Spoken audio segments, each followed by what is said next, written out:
சுட்டுமல்லி சுடரே நீ வரப்போகிற எபிசோடுக்கான ப்ரெடிக்ஷன் தான் பார்க்க போகிறோம். வெற்றி, மகேஷ் மற்றும் கர்ணா இவங்க 3 பேருமே காரில் வந்துட்டு இருக்கும்போது மகேஷ் வந்து சுடரை பற்றி எல்லாத்தையும் சொல்கிறாங்க. இந்த இடத்துல தான் நம்ம சுடரும் வழியில் பார்க்குறாங்க. மகேஷ் சுடரை பார்த்ததுமே என்ன பண்ணுறாங்கன்னா, அங்கிள் கொஞ்சம் வண்டியை நிப்பாட்டுங்க, சுடர் இந்த பாருங்க இங்கே இருக்கா அப்படின்னு சொன்னதுமே இறங்கி நின்று சுடரை பார்க்குறாங்க மகேஷ். அப்போ தான் சுடர் மகேஷ் மற்றும் கர்ணாவை பார்த்ததுமே வாங்க வீட்டுக்கு போகலாம், வீட்டுக்கு போனேன் எல்லாரையும் நான் உங்கள்கிட்ட காமிக்கிறேன் அப்படின்னு சொல்லிட்டு நம்ம சுடரும் கர்ணாவையும் கூப்பிடுறாங்க. அப்போ அந்த இடத்துல தான் சரி போகலாம் அப்படின்னு சொல்லிட்டு கம்பல்சனாக யார் கூப்பிட்றாங்கன்னா மகேஷ், வாங்கப்பா போகலாம் அப்படின்னு சொல்லிட்டு கம்பல் பண்ணி கூப்பிட்றாங்க.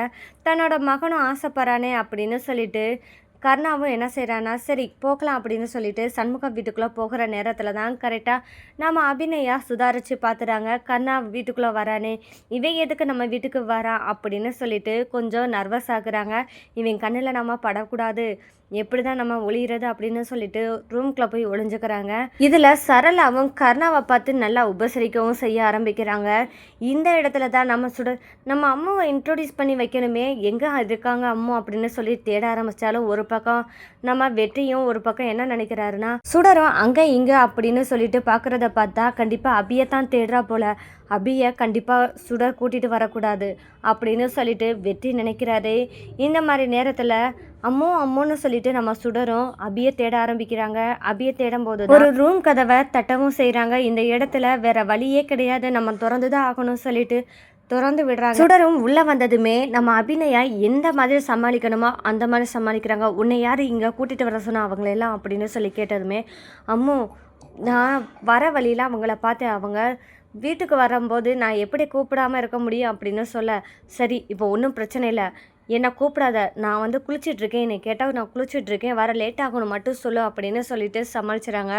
அதனால் கர்ணா இன்றைக்கி அபிநயாவை பார்க்க முடியாமல் போயிடுது. இந்த நிகழ்வெல்லாம் நடந்ததுக்கப்புறம் நம்ம கர்ணா என்ன பண்ணுறான்னா வீட்டுக்குள்ளே அங்கேயும் இங்கேயும் நடக்கிறாரு. என்னென்னு பார்த்தா அப்போ தான் ஸ்வேதாவும் வராங்க. ஸ்வேதாவை பார்த்ததுமே, ஸ்வேதா ஒரு நிமிஷம் இங்கே வாயேன் அப்படின்னு சொல்லி கூப்பிட்டு அப்போ ஏதோ ஒரு கிஃப்ட்டு கொடுக்குறாங்க. அந்த கிஃப்ட்டு பார்த்தா டைமண்ட் நெக்லஸ், இது நல்லா இருக்கா, உனக்காக தான் வாங்கினேன் அப்படின்னு சொன்னது மட்டும் இல்லாமல் இது நான் வேறு ஒரு ஃபங்க்ஷனுக்கு போயிருந்தேன், அந்த இடத்துல தான் இந்த டைமண்ட் நெக்லஸ் வாங்கிட்டு வந்தேன் அப்படின்ற மாதிரி சொல்லவும், இது எதுக்கு எனக்கு அப்படின்னு சொல்லிட்டு ஸ்வேதா கேட்குறாங்க.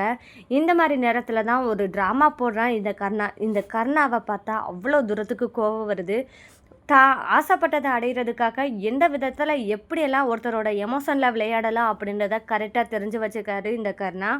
உடனே ஸ்வேதா கிட்ட, உங்கள் அக்கா பார்வதி என் கனவுல வந்து என்னோட தங்கச்சிக்கு பிடிச்ச மாதிரி செய்யுங்க, அப்படி பார்த்துக்கிறணும் இப்படி பார்த்துக்கிறணும் நல்லா பார்த்துக்கிறணும், என் அளவுக்கு இல்லைனாலும் என்னோட விட அதிகமாக அவளை நல்லா பார்த்துக்கிறணும், ஏன்னா நம்ம பையனுக்கு அம்மாவாக இருக்க போகிறா, அப்படி இருக்கிறதுல அவளை கண் கலங்காமல் ஆசைப்பட்டதை என்ன அதை விட அதிகமாகவே செய்யணும் அப்படின்னு உங்கள் அக்கா பார்வதி தான் என் கனவுல வந்து சொன்னா தெரியுமா அப்படின்னு சொல்லிட்டு ஒரு ஆக்டிங்கும் போட்டு கண்ணீர் வடிக்க ஆரம்பித்து கவலையும் பட ஆரம்பிச்சிட்டாரு. இதை பார்த்த ஸ்வேதாவுக்கு கர்ணா மேலே இனி எக்ஸ்ட்ராவான ஃபீலும், பாவம் இவர் எங்கள் அக்கா மேலே எவ்வளோ தூரத்துக்கு பாசம் வச்சு இவ்வளோ தூரத்துக்கு கஷ்டப்படுறாரு, எங்கள் அக்கா மேலே எவ்வளோ தூரத்துக்கு அன்பாக இருந்திருக்காரு அப்படின்னு சொல்லிட்டு இனி நம்ம ஸ்வேதாவும் உருக ஆரம்பிச்சிட்டாங்க. இனி ஸ்வேதா தன்னோட அக்காவான பார்வதி கொலையானதுக்கு யாரு காரணம், அதுக்கான காரணங்கள் என்ன அப்படின்றத கண்டுபிடிக்கிறதுக்கு யார் துணையாக இருக்க போகிறாங்க, வெற்றியா இல்லை லாயர் பிரபாகரனா? இப்போ கர்ணா கிட்டேருந்து ஸ்வேதாவை காப்பாற்றுறதுக்கு முழு காரணமாக இருக்க போது வெற்றியா இல்லை லாயர் பிரபாகரனா அப்படின்றதாங்க இனி வரப்போகிற எபிசோடில் ட்விஸ்டாக இருக்க போது. நம்ம வெற்றி தன்னோட மகளான சுடரை எப்படியாவது அவளுக்கு வேண்டியதை விருப்பப்பட்டதை ஆசைப்பட்டதை கண்டிப்பாக அதை நிறைவேற்றியே ஆகணும் அப்படின்றதுக்காக என்னென்ன பண்ணணும் அப்படின்னு சொல்லிட்டு யோசிச்சுக்கிட்டு இருந்தாலும் அதை தன்னோட முயற்சியாலையும் உழைப்பால் மட்டுமே நம்ம நிறைவேற்றணும் அப்படின்ற எண்ணத்தோடு இருக்கிற வெற்றி தன்னோட மகள் இதுவரைக்கும் சினிமாவுக்கு போனது கிடையாது, படமும் பார்த்ததில்ல தேட்டரில் அப்படின்னு சொன்னதுனால தன்னோட பொண்ணை எப்படியாவது தேட்டருக்கு அழைச்சிட்டு போகணும் அப்படின்னு சொல்லிட்டு வெற்றி பிளான் பண்ணுறாரு. இந்த பிளான் எப்படி எக்ஸிக்யூட் பண்ணுறது அப்படின்னு யோசிச்சுக்கிட்டு இருக்க வெற்றிக்கு சரியான தருணம் தான் அமைஞ்சிருக்குன்னே சொல்லலாம். ஏன்னா சுடருக்கு ஆஃப் டே ஸ்கூல் அப்படின்ற மாதிரி சொல்லியிருந்தனால வெற்றி அந்த டயத்தை பிளான் பண்ணி சுடரை வெற்றியும் நான் ஒரு இடத்துக்கு நான் கூப்பிட்டு போகிறேன் வான்னு சொல்லி கூப்பிடும்போது நம்ம சுடரும் வர மறுக்கிறாங்க. ஏன்னா தெரியாதவங்களோட போகக்கூடாது, திடுதிப்புன்னு யார் கூப்பிட்டாலும் போகக்கூடாது அப்படின்னு சொல்லியிருக்காங்க. நீங்கள் எங்கள் குடும்பத்தில் ஒருத்தரே கிடையாது, நான் எப்படி உங்கள் கூட வர முடியும் அப்படின்னு சொல்லிட்டு சுடர் கேட்குறாங்க. இதை கேட்டதுமே நம்ம வெற்றியோட மனசில் என்ன தோணுதுன்னா, நான் வேறு யாரும் இல்லை சுடர், நான் உன்னோட அப்பா அப்படின்னு சொல்லிட்டு மனசில் வெற்றி நினச்சானோ அதை வெளியே சொல்ல முடியாத நிலைமையில் இருக்காங்க. அந்த இடத்துல நம்ம சுடர் வெளியாளுன்னு சொன்னதை நினச்சி ரொம்பவே ஃபீல் பண்ணுறாங்க. அப்போ சுடரும் சொல்கிறாங்க, இல்லை அங்கிள், உங்ககிட்ட நான் பேசுகிறதே என்னோடய அம்மாவுக்கு தெரியாது, தெரிஞ்சால் உண்மையை சொல்லப்போனால் கோவம் தான் படுவாங்க. அப்படி இருக்கிற இடத்துல உங்களோட வெளியே வந்தால் கண்டிப்பாக ஏதாவது பிரச்சனையாகும் அப்படின்னு சொல்லிட்டு சுடர் சொல்கிறாங்க. சரி, இதுக்கு மேலே நம்ம சுடரை வற்புறுத்த வேணாம் அப்படின்னு சொல்லிட்டு வெற்றியே நினைக்கிறாரு.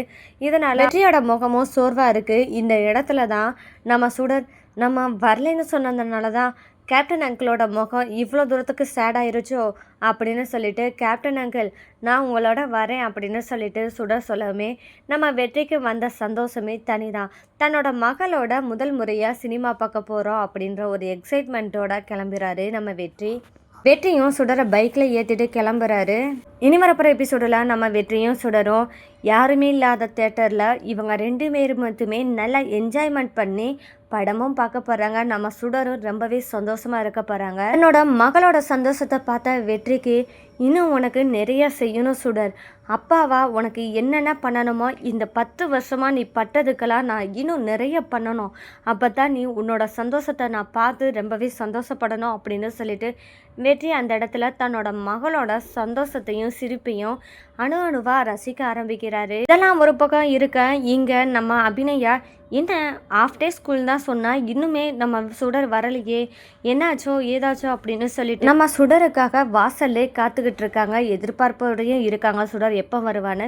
இந்த மாதிரி நேரத்தில் தான் நம்ம சண்முகமும் வீட்டுக்கு வராரு. வீட்டுக்கு வந்ததுமே அபிநயா முகத்தில் இருக்கிற கவலையும் யாரையோ தேடுற மாதிரி இருக்கிற ஒரு எதிர்பார்ப்பையும் பார்த்ததுமே, என்னம்மா அபி என்னாச்சு, ஏன் இப்படி கொஞ்சம் குழப்பத்தோடையும் பயத்தோடையும் இருக்கிற மாதிரி இருக்குது, என்னாச்சு அப்படின்னு கேட்கும்போது, இல்லை நான் சுடர் இன்னும் ஸ்கூல்லேருந்து வரவே இல்லை அப்படின்னு சொல்லும்போது, இன்னும் சுடர் ஸ்கூல்லேருந்து வரலையா, ஏன் என்னாச்சு அப்படின்னு சொல்லி கேட்கும்போது, இல்லை நான் ஆஃப் டே ஸ்கூல் தான் சொன்னால் டைம் ஆயிடுச்சு இன்னும் வரலை அப்படின்னு சொல்லும்போது, சரி அபி இன்னும் வரலையா சுடர், வந்துக்கிட்டு இருப்பா அப்படின்னா, இல்லைண்ணா எனக்கு ஏதோ ஒரு மாதிரி இருக்குது, சுடரை காணான்னு ஏதோ பயமாக இருக்குது அப்படின்னு சொல்ல, சரி நான் பார்த்துட்டு வரேன் சுடர் எங்கே ஏதுன்னு பார்த்துட்டு வரேன் அப்படின்னு சொல்லிட்டு சண்முகமும் கிளம்புறாரு. அப்போ இல்லைண்ணா நானே போய் சுடரை தேடிக்கிறேன் அப்படின்னு சொல்லும்போது, இங்கே பாருமா அபி, உன்னோட கஷ்டத்துலேயும் நஷ்டத்துலேயும் உனக்கு எப்பவும் துணையாக இருக்க அண்ணன் ஒருத்தர் இருக்கிறத நீ எப்போவுமே மறந்துடுறியா, உங்கள் அண்ணி சொன்ன ஒரு வார்த்தையை மனசில் வச்சுக்கிட்டு இவ்வளோ தூரத்துக்கு என்னை தூரமாக்காத, இந்த இதுலையாவது நான் உதவி செய்கிறதுக்கு எனக்கு ஒரு சான்ஸு கொடு அப்படின்னு சொல்லிட்டு சண்முகம் கேட்க, இங்கே பாருமா அபிமா, நீயும் சரி உன்னோட பொண்ணு சுடரும் சரி, நீங்கள் 2 பேருமே எனக்கு 2 கண்ணு மாதிரி. கண்டிப்பாக உங்களுக்கு ஏதாவது ஒருத்தாளுக்கு ஏதாவது ஒரு ஆபத்துனா கண்டிப்பாக என்னால் தாங்க முடியாது. இப்போ சுடரை காணான்னு சொல்கிற, கண்டிப்பாக வந்துக்கிட்டு இருப்பான் தான் எனக்கு தோணுது, அதனால் நான் கிளம்பி போய் பார்க்குறேன் அப்படின்னு சொல்லிட்டு சண்முகம் கிளம்புறாரு. சரி, இதுக்கு மேலே அண்ணனை தடுக்க முடியாது, அவர் போய் பார்த்துட்டு வரட்டும் அப்படின்னு சொல்லிட்டு போக அனுமதிக்கிறாங்க. சண்முகமும் கிளம்ப ஆரம்பிக்கிறாங்க. இந்த நேரத்தில் தான் நம்ம சுடர் தேட்டரில் கவனிக்கிறாங்க. மணி ஆயிடுச்சு, கேப்டன் அங்கிள் வாங்க, எங்கள் அம்மா தேடுவாங்க அப்படின்னு சொல்லிட்டு நம்ம சுடர் சொல்கிறாங்க. அப்போ வெற்றியோ என்ன பண்ணுறேன்னா, ஆமாம் டைம் ஆயிடுச்சு, வா சுடர் கிளம்பலாம் அப்படின்னு சொல்லிட்டு கிளம்புறாங்க 2 பேருமே வீட்டுக்கு. இந்த மாதிரி தருணத்தில் தான் நம்ம சண்முகமும் சுடரக்கானா அப்படின்னு சொல்லிட்டு தேடிட்டு வராங்க.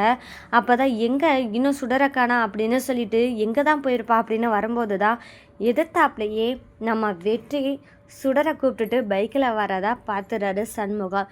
இனி சண்முகத்துக்கு உண்மை தெரிய வருமா?